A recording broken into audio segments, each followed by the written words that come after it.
हरे कृष्णा। क्या आप जानते हैं आज कौन सा दिन है? आज काल भैरव जयंती है।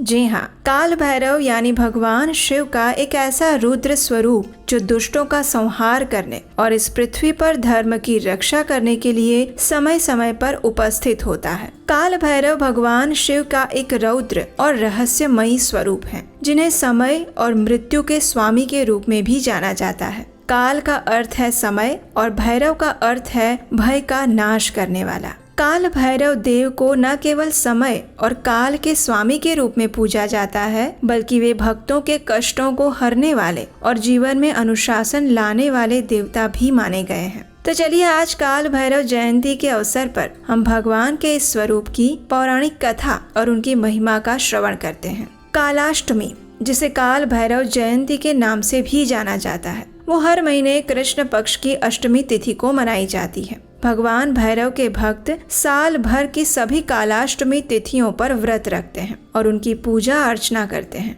लेकिन सबसे महत्वपूर्ण कालाष्टमी या फिर काल भैरव जयंती उत्तर भारतीय पूर्णिमा से पूर्णिमा वाले चंद्रमास पंचांग के अनुसार मार्गशीर्ष मास के कृष्ण पक्ष की अष्टमी तिथि को आती है। वहीं दक्षिण भारतीय अमावस्या से अमावस्या वाले चंद्रमास के पंचांग अनुसार ये काल भैरव जयंती कार्तिक मास के कृष्ण पक्ष की अष्टमी पर आती है। हालांकि दोनों पंचांगों में काल भैरव जयंती एक ही दिन मनाई जाती है। ऐसा माना जाता है कि भगवान शिव इसी दिन काल भैरव के रूप में प्रकट हुए थे। भारत में मध्य प्रदेश के उज्जैन में स्थित महाकालेश्वर मंदिर में इस दिन विशेष पूजा अर्चना की जाती है और भक्तगण भगवान काल भैरव के आशीर्वाद की याचना करते हैं। तो चलिए आज काल भैरव जयंती के दिन हम उनकी एक सुंदर कथा का श्रवण करते हैं। जगन्नाथपुरी में रथ यात्रा का दिन बड़े ही हर्ष उल्लास से मनाया जाता है। भगवान जगन्नाथ, बलराम जी और सुभद्रा मैया रथ पर विराजमान होकर गुंडीचा मंदिर की ओर प्रस्थान करते हैं। ये यात्रा केवल एक धार्मिक परंपरा नहीं है, अपितु भगवान की एक विशेष लीला को भी दर्शाती है।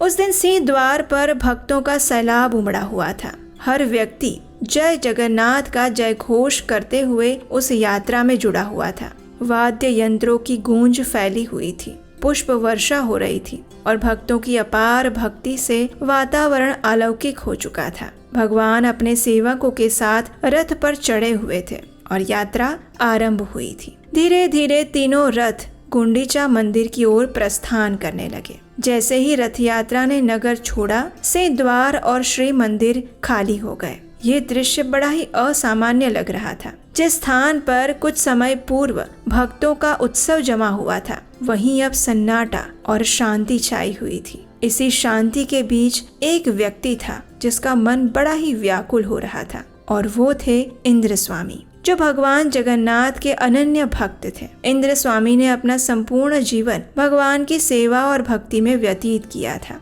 वे नीलाचल धाम के प्रत्येक कोने से परिचित थे और हर दिन भगवान के दर्शन किए बिना एक पल भी नहीं रहते थे। इंद्र स्वामी को अब भगवान के चले जाने से उनके विरह में बेचैनी होने लगी। उनके मन में असंख्य विचार आने लगे। उन्होंने सोचा, कैसे भगवान रत्नवेदी को छोड़कर जा सकते हैं? वे स्वयं तो ये कहते हैं कि चाहे प्रलय आ जाए या कुछ और, मैं इस धाम को छोड़कर कभी नहीं जाता। फिर वो कैसे संभव हो रहा है कि वो गुंडीचा मंदिर में चले गए हैं?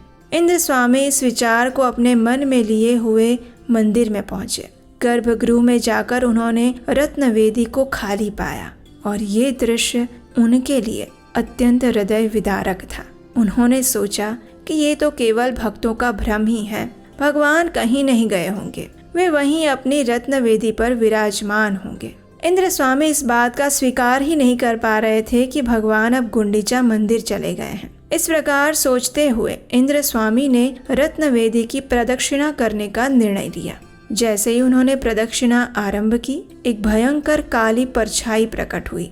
वो परछाई लंबी थी, उसके हाथ पैर अत्यंत विशाल थे, आंखें लाल रंग की थी, लंबे से नाखून और उसके सफेद बाल अत्यंत भयावह थे। ये स्वरूप देखकर इंद्र स्वामी पहले तो डर गए, लेकिन उसके बाद भगवान का स्मरण करके उन्होंने साहस जुटाया और उस परछाई से कहा, तुम कौन हो और यहाँ क्यों आए हो? ये भगवान जगन्नाथ का स्थान है, चले जाओ यहाँ से। इसके उत्तर में उस परछाई ने जोर से हंसते हुए जवाब दिया, मैं काल भैरव हूँ।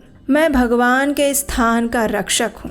जब तक भगवान गुंडीचा मंदिर में रहते हैं, मैं इस रत्न वेदी की रक्षा करता हूँ। तुम्हें इस समय यहाँ भगवान की प्रदक्षिणा करने का कोई अधिकार नहीं है। अगर भगवान के दर्शन करना चाहते हो तो गुंडीचा मंदिर चले जाओ।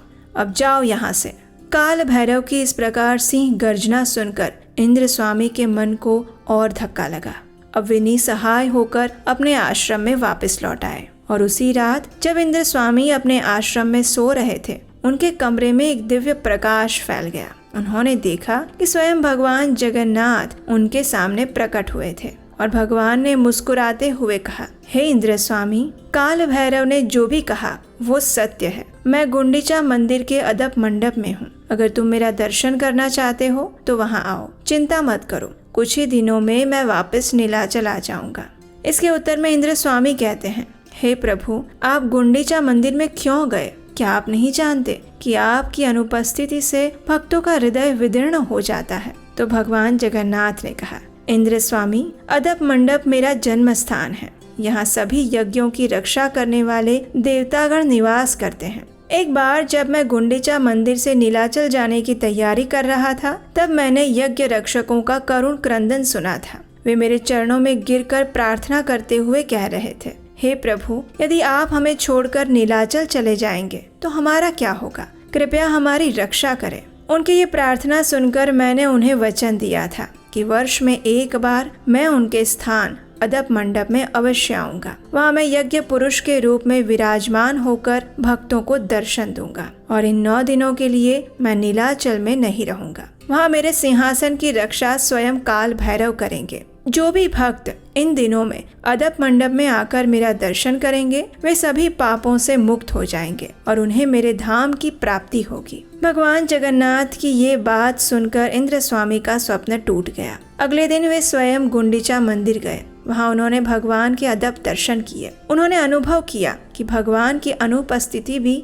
एक प्रकार से उनकी उपस्थिति का ही स्वरूप है। भगवान जहाँ भी जाते हैं, भक्तों के लिए वो स्थान पवित्र बन जाता है। इंद्र स्वामी ने गुंडीचा मंदिर के पास एक मठ की स्थापना की और उन्होंने अपना शेष जीवन वहीं व्यतीत किया और उस मठ को आज इंद्र स्वामी मठ के नाम से जाना जाता है। और आज भी जब भगवान जगन्नाथ गुंडीचा मंदिर में निवास करते हैं तो श्री मंदिर के अंदर उनके रत्न सिंहासन की रक्षा स्वयं काल भैरव देव करते हैं। तो ये थी आज की काल भैरव जयंती विशेष कथा।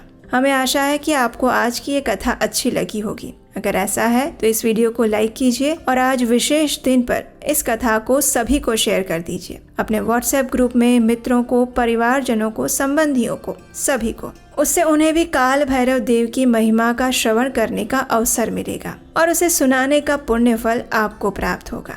अगर आपको हमारे द्वारा किया जा रहा सनातन धर्म के प्रचार का ये कार्य अच्छा लग रहा है तो आप स्क्रीन पर दिए गए नंबर पर अपना आर्थिक सहयोग भी हमें भेज सकते हैं। आपके योगदान से हमें आने वाली कथाओं को बनाने में सहायता मिलेगी और वैदिक ज्ञान का प्रमाणभूत प्रचार करने का पुण्य फल आपको मिलेगा। तो चलिए, आज काल भैरव जयंती के उपलक्ष्य में हम भगवान काल भैरव से यही प्रार्थना करते हैं कि वे हमारे आध्यात्मिक पथ में आने वाले हर प्रकार के अवरोधों से हमारी रक्षा करें और हमें परम भगवान श्री कृष्ण की शुद्ध भक्तिमय सेवा प्रदान करें। हरे कृष्ण।